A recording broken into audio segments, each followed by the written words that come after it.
नमस्कार, times of Swaraj में आप सबों का स्वागत है और मैं हूं संतोष सिंह। और आज हम टाइम्स ऑफ स्वराज में चर्चा कर रहे हैं कि के पाठक को लेकर राजभवन ने जो नाराजगी व्यक्त की है सीएम से, उस नाराजगी को लेकर जो आउटकम आया है, जो जानकारी हमें मिली है कि मुख्यमंत्री ने भी दो टूक कह दिया है कि राजभवन सरकार के कामकाज पर बेवजह हस्तक्षेप न करे। ये पूरी तौर पर इस पूरे प्रक्रिया में ऐसा ही लग रहा है कि राजभवन बेवजह या जबरन सरकार के कामकाज में हस्तक्षेप कर रहे हैं। राज्य सरकार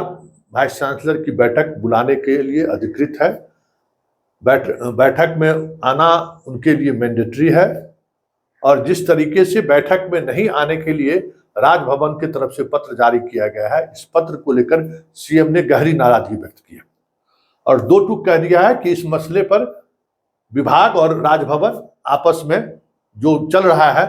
फिलहाल चलने दीजिए। ये बड़ी खबर मुख्यमंत्री सचिवालय से आ रही है और खबर ये भी है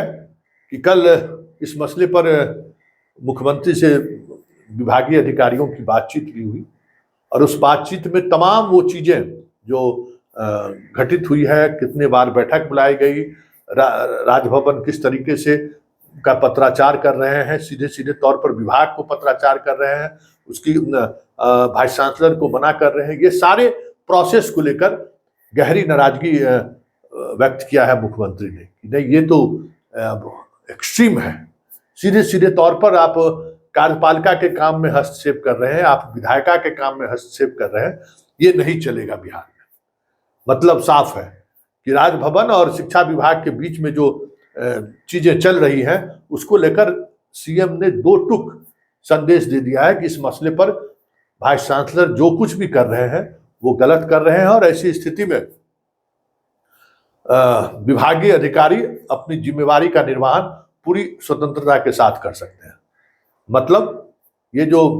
कयास लगाए जा रहे थे कि राजभवन जिस तरीके से पाठक को पत्र लिख रहा है, पाठक को बुलाया जा रहा है कि आप आइए, उसको लेकर जो मीडिया में खबरें आ रही थी, जिस तरीके से विद्यार्थी परिषद के लोग उनके आवास पर पहुंचे, ये सारी चीजें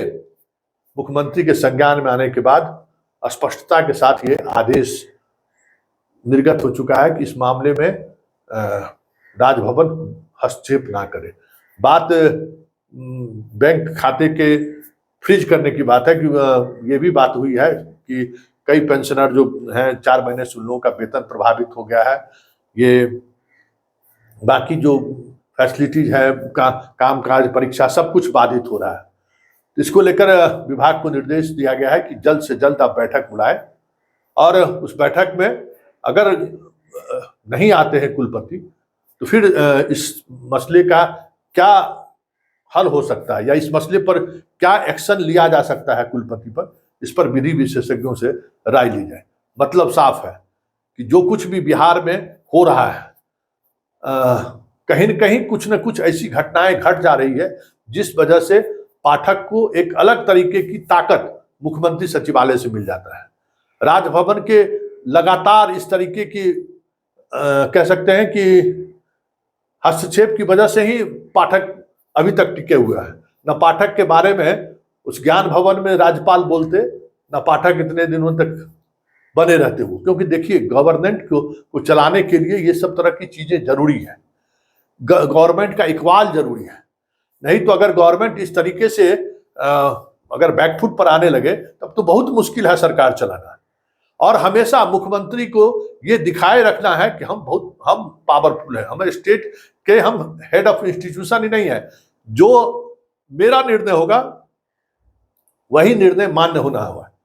और नीतीश कुमार जैसे मुख्यमंत्री के लिए राजनीतिक रूप से भी इस तरीके का गेस्चर, मतलब चेहरा का भाव या एक्शन इस तरीके से करते रहना है, क्योंकि उनका जो वोटर है, उनका जो समर्थक है, वो हमेशा मुख्यमंत्री नीतीश कुमार को मजबूत देखना चाहते हैं, क्योंकि वो जिस जाति से आते हैं उस जाति का पूरे प्रदेश में कुछ इस तरीके का प्रभाव नहीं है जिस प्रभाव की वजह से आप बहुत सारी चीजें को आप थोड़ा दूसरे दिशा भी दे सकते हैं। नीतीश की ये राजनीतिक मजबूरी भी है। ऐसे में कहीं न कहीं पाठक को लेकर जो राजभवन की तल्खी देखी जा रही थी, मुख्यमंत्री के इस निर्देश के बाद अब देखना ये होगा कि ये तल्खी कितना बढ़ता है। लेकिन इतना तय है कि इस एक्शन से, राजभवन की इस एक्शन से पाठक को फिलहाल मुख्यमंत्री की तरफ से जीवन दान मिलता हुआ दिख रहा है।